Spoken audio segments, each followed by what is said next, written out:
Phosphorus है वो 46% है। और किसान से पूछे 1 एकड़ में कितना डाला है तो कहता है 2 बोरी डाले। 2 बोरी डालने का मतलब कि वो 46 किलो डाल दिया फास्फोरस। अब जब फास्फोरस का इनडिस्क्रिमिनेट माने आवश्यकता से अधिक प्रयोग होता है तो उससे अन्य पोषक तत्वों की उपलब्धता घट जाती है, जैसे जिंक और कॉपर, लोहा। ये ऐसे सूक्ष्म पोषक तत्व हैं जिनमें फास्फोरस के साथ दुश्मनी है, कह लीजिए।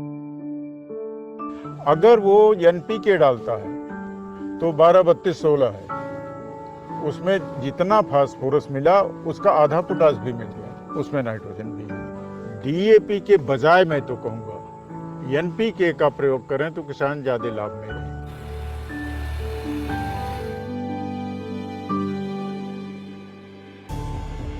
साथियों नमस्कार, न्यूज़ पोटली में आपका स्वागत है। और खरीफ का सीज़न जा रहा है, रबी के सीज़न की शुरुआत हो चुकी है। किसान गेहूं, सरसों, आलू की बुआई कर रहे हैं। लेकिन इस बीच बहुत सारी खबरें ऐसी भी आ रही हैं जब कई राज्यों में किसान जो है खाद के लिए, खासकर डीएपी के लिए वो लाइन में लगे हुए हैं। कई जगह ये भी कहा जा रहा है कि किसान डीएपी के लिए वो इतनी मारामारी क्यों रहे हैं, क्योंकि हमारे पास कई ऐसे विकल्प मौजूद हैं जो डीएपी से ज़्यादा हमें ताकत देते हैं, फसल को उपजाऊ बनाते हैं।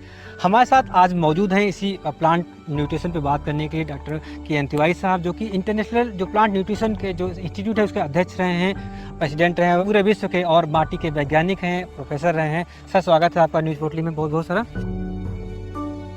देखिए, ये बड़ा दुर्भाग्यपूर्ण है कि जब से हरित क्रांति आई है ये 4-5 दशक से किसान क्या कर रहा है कि यूरिया और डीएपी का प्रयोग कर रहा है।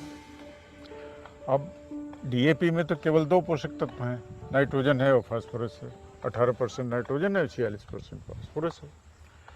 तो ये दो तत्व लगातार देने से हो क्या गया है कि मिट्टी में अन्य पोषक तत्वों की कमी हो गई है, जिसमें पोटास सबसे महत्वपूर्ण है।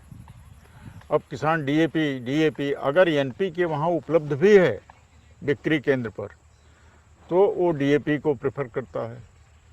उसको कितना भी समझाइए कि भाई एनपीके अगर आप इसमें डालें तो वो ज़्यादा बैलेंस्ड रहेगा, इससे जो उर्वरक प्रयोग कर रहे हैं उसकी दक्षता भी अधिक रहेगी, और जो पोटास के लाभ हैं कि बीमारी कीड़े की समस्या कम हो जाती है, फसल मजबूत हो जाती है, और ये जो मौसम बेमौसम हो रहा है, तपन की स्थिति कभी उत्पन्न हो जाती है। मार्च में ही आप देखिए गेहूँ पकने लगता है तो टेम्परेचर बहुत हो जाता है, तो दाने पतले पड़ जाते हैं। अनावश्यक बारिश हो गई तो उसमें पोटास न पड़ने से, चूँकि उसका तना और पेड़ काफ़ी कमज़ोर रहता है, तो वो जमींदोज हो जाता है। हमारा ये कहने का मतलब है कि डीएपी के बजाय मैं तो कहूँगा एनपीके का प्रयोग करें तो किसान ज़्यादा लाभ में रहेंगे। क्या फ़ायदा मिलेगा सर? एनपीके जाता है तो क्या रेशियो है, डीएपी में क्या रेशियो है और एनपीके में क्या रेशियो है? अब देखिए, डीएपी में जो फास्फोरस है वो 46% है। और किसान से पूछे 1 एकड़ में कितना डाला है तो कहता है 2 बोरी डाले हैं। 2 बोरी डालने का मतलब कि वो 46 किलो डाल दिया फास्फोरस, और 1 हेक्टेयर में वो जो डोज है उसने एकड़ में डाल दिया वो हो गई 119 किलो, 120 किलो। कहने का मतलब जो रिकमेंडेड डोज है उसका दूना हो गई।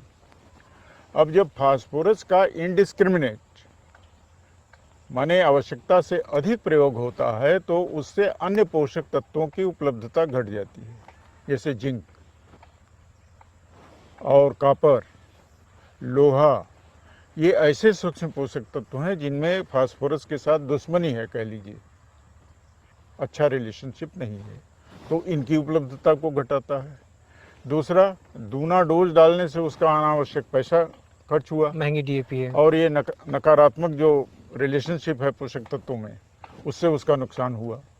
अगर वो एनपीके डालता है तो 12-32-16 है, उसमें जितना फास्फोरस मिला उसका आधा पोटास भी मिल गया, तो एक तरह से वो संतुलित प्रयोग होता है। उसमें नाइट्रोजन भी है, उसमें नाइट्रोजन भी है, तो तीनों पोषक तत्व मिल जाते हैं। और फ़ायदा ये होता है कि ये कॉम्प्लेक्स फर्टिलाइज़र हैं, माने जो जहाँ बनता है डीएपी भी और एनपीके भी, तो इसके दानेदार है, हर दाने की कंपोजिशन एक जैसी है। ऐसा नहीं है कि डीएपी डाल रहे हैं और पोटास मिला लें तो एक ही बात हो जाएगी, एक ही बात नहीं होगी। वो एनपीके का दाना जहाँ पड़ेगा वहाँ एनपीके, नाइट्रोजन, फास्फोरस, पोटाश तीनों एक जगह पड़ेगा। चाहे सरसों हो, चाहे कोई फल हो, चाहे सब्जी हो, यहाँ तक कि आलू भी, उसके लिए ज़रूरी है कि आपका हर हाल में उसमें पोटाश डाली जाए। पोटाश नहीं तो रंग नहीं आएगा, पोटाश नहीं तो हो सकता क्रैक कर जाए, पोटाश नहीं तो सरसों में तेल नहीं आएगा, पोटाश नहीं तो फल में चमक नहीं आएगी, हो सकता है मिठास पे भी असर पड़ जाए। इसलिए आपको उसको तो देना ही देना है। अब आप पे तय करना है कि आपको ज़्यादा पैसे लगा करके डीएपी डालनी है, लाइन में लग के डीएपी डालनी है, या फिर आप एनपीके का विकल्प आजमा सकते हैं। अब देखिए डीएपी की बात ले लीजिए पहले तो। आलू में वो 1 एकड़ में 10 बोरी डाल रहा है और 1 बोरी में 23 किलोग्राम है फास्फोरस, तो कितना हो गया फास्फोरस? 230।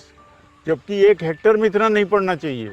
अगर 1 हेक्टेयर में 120 से 150 किलो डाल दे तो बहुत है, और वो तो दूना डाल दे रहा है 1 एकड़ में ही। तो पैसे भी ज़्यादा, अगर 10 बोतल डाला 1400 रुपये की उसकी बोरी अगर जोड़ा जाए तो 14-15 हज़ार तो खाद हो गई, डीएपी हो गई। वो तो खाद हो गई, इसके अलावा नुकसान हो गया। नुकसान क्या हो गया?